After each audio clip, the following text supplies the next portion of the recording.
This painting needs no introduction. You have certainly seen it and you most likely know its name. At first, when you were made aware of the title, you might have assumed that the scream came from the character in the foreground. Well, before we delve into this painting and talk more about its painter, Edvard Munch, we must get one thing straight. This person isn't screaming.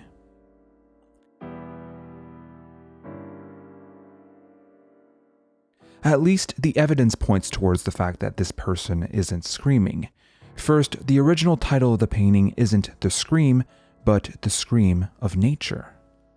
This is an important nuance and we'll get back to it later. Second, the expression in the subject's face looks more startled and scared rather than screaming. When depicting a scream, like Francis Bacon did in his Screaming Pope series, which we made a video about, the person's mouth is wide open. However, in Munch's Scream, the person's mouth is only opened vertically.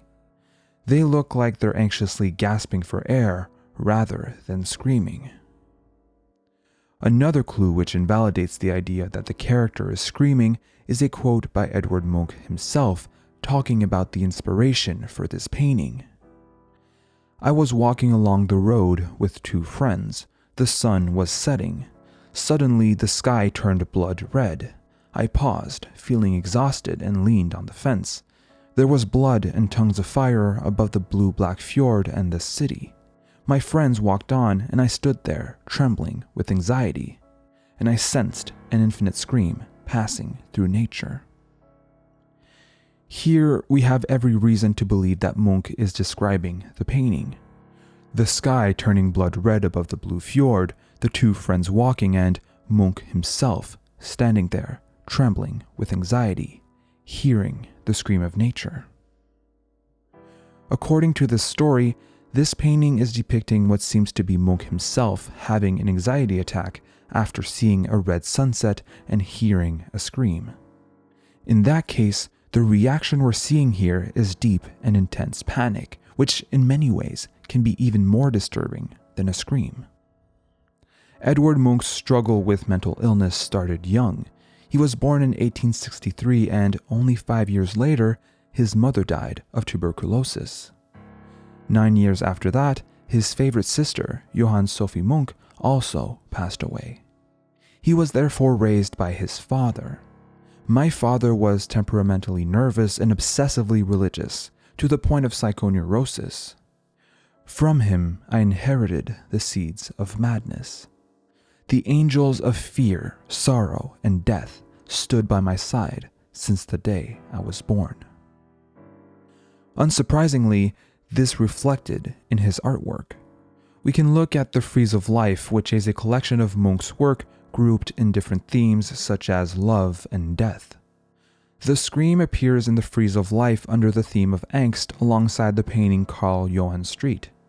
If the scream depicts the anxious reaction of Munch, Karl Johann Street perhaps represents the anxiety-inducing stares of the public. The painting Anxiety, also appearing under the theme angst, is a sort of combination between the scream and Karl Johann Street. Now let's take a look at the scream. First, there are more than one version of this painting. There are 4 versions made on cardboard and 1 lithograph. We'll focus on the one painted in 1893 as it is the most famous. You see, of course, the red sky above the blue mountains. The scene is completed with a shore and some water on which you can see boats floating. This swirly landscape is broken by a large straight diagonal bridge on which you see 2 figures in the distance and, of course, the main subject of this painting. This skeleton-like agender figure is, just like the landscape, swirly.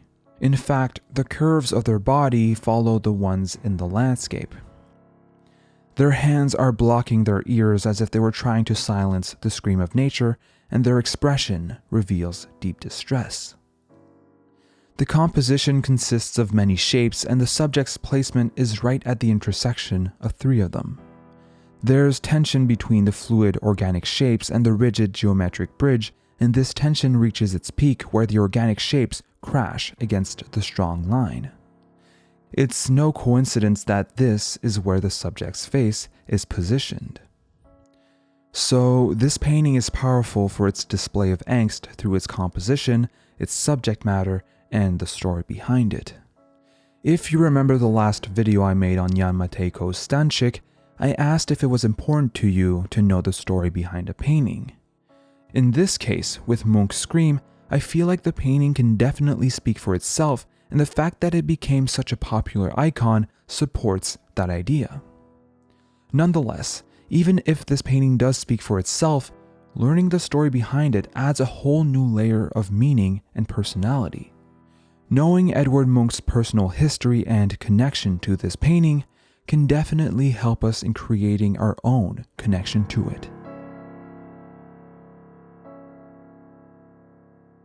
And as always, we encourage you to subscribe if you enjoyed the video, and we'd like to thank Isak and every other patron for supporting us. If you want to join them in their support, check us out at patreon.com/thecanvas.